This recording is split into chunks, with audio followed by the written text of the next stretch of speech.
The most important walls in Western history aren't even in the West. They surround the modern city of Istanbul, Constantinople as the Romans called it, and for 1,000 years the fate of Europe depended on them. Constantinople was designed to be the center of the world.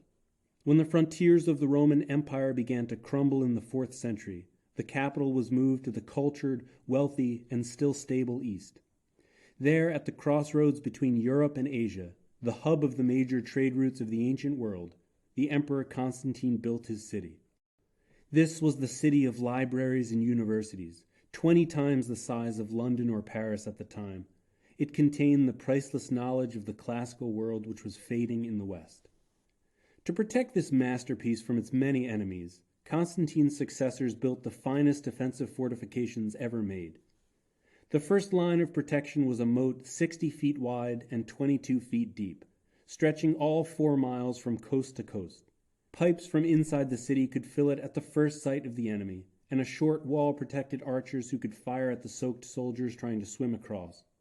Those who were lucky enough to clear the moat had to contend with an unceasing barrage from the 27-foot outer wall above.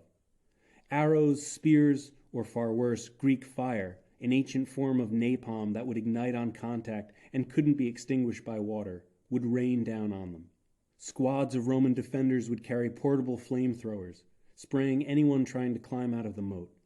The terrified victims would leap back only to find that they still burned underwater. At times, the Romans would also mount siphons onto the ramparts and launch clay pots full of Greek fire from catapults at an invading army. The front lines would turn into an inferno, making it appear as if the earth itself was on fire. If by some miracle the outer wall was compromised, attackers would be faced with the final defense, the great inner wall. These walls were wide enough to have 4 men ride side by side, allowing troops to be rushed wherever they were needed. Attila the Hun, destroyer of civilizations who named himself the Scourge of God, took one look at them and turned around. The Avars battled the walls uselessly till their catapults ran out of rocks. The Turks tried to tunnel under them, but found the foundations too solid. The Arabs tried to starve the city into submission, but ran out of food themselves and had to resort to cannibalism. It took the guns of the modern world to finally bring them down.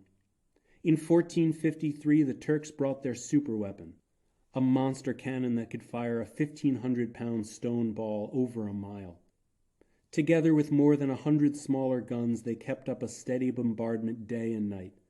A section of the old walls collapsed, but even in their death throes they proved formidable. The rubble absorbed the shock of the cannonballs better than the solid wall.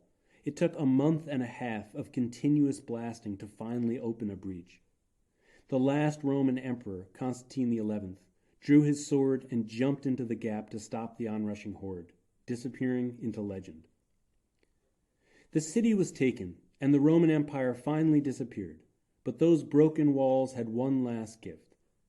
As the survivors fled the doomed city, they brought with them their precious books and their ancient traditions. They traveled west to Italy, reintroduced the Greek language and learning to Western Europe, and ignited the Renaissance. Thanks to Constantinople's walls, that pile of brick and marble that guarded them for so long, we still have our classical past.